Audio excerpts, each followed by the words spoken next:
Nigerian women have vowed to occupy the National Assembly beginning at 8 a.m. today until all gender bills in the Constitution amendment exercise are reconsidered. The women are presently at the National Assembly to commence their protest.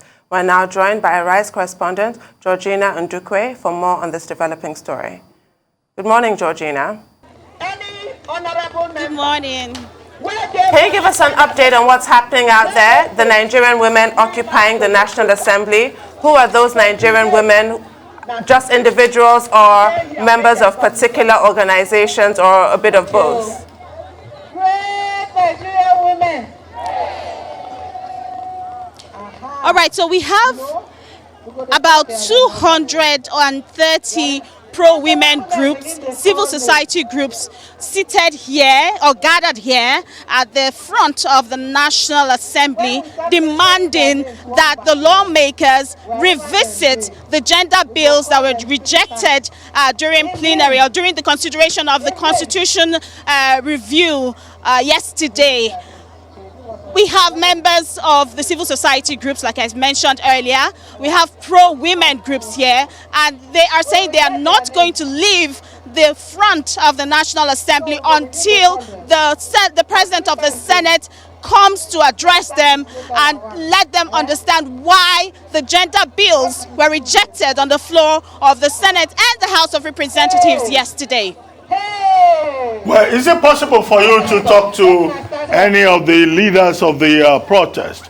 Because we also discussed the matter this morning, and we thought the rejection of affirmative action yes, it is possible. I will try to approach someone now. Yes, please.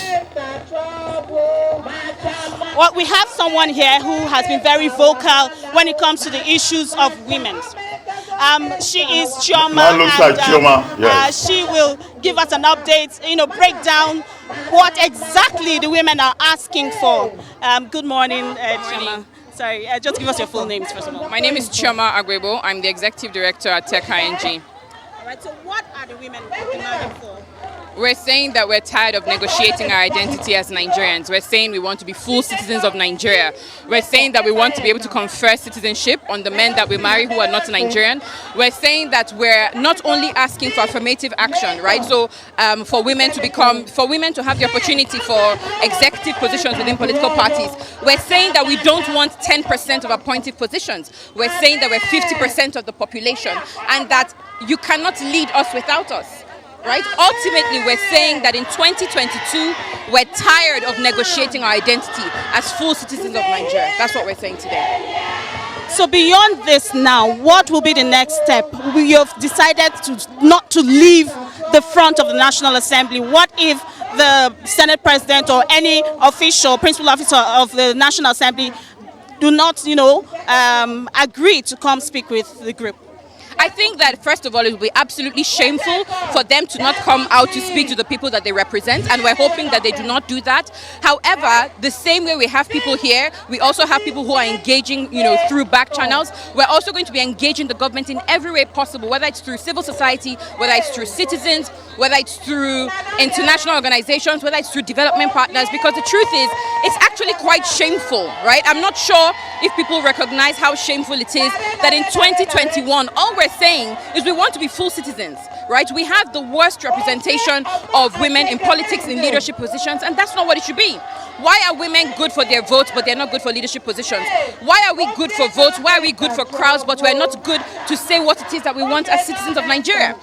So we plan to play the long game. We don't have 4 years, right? Development cannot wait. Equality cannot wait. Progress cannot wait. And that's what we're saying here today.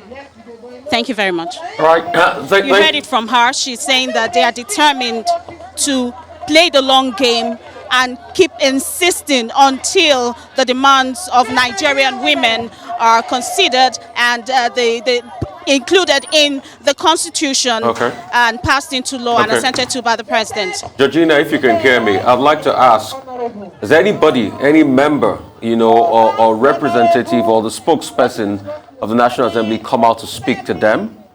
And what has been the reaction, from the part of the lawmakers? All right, for now, we have not had any member of the National Assembly or any principal officer of the National Assembly here. They actually spoke with Senator Einaya Baribe earlier, and he said on the phone that he actually voted for the gender bills and that he will come out and join in the protest. But we are yet to see him. I mean, some members of the National Assembly may be trying to get into the premises. We have not seen anyone for now. There is an alternative route where they can all pass, but we are hoping that 1 or 2 members will come, and as soon as they come, we will get their reaction. Okay, thank you very much, Georgina. We'll keep a watching brief on developments at the National Assembly and this struggle for affirmative action for Nigerian women. It's good to see that some men joined the protest.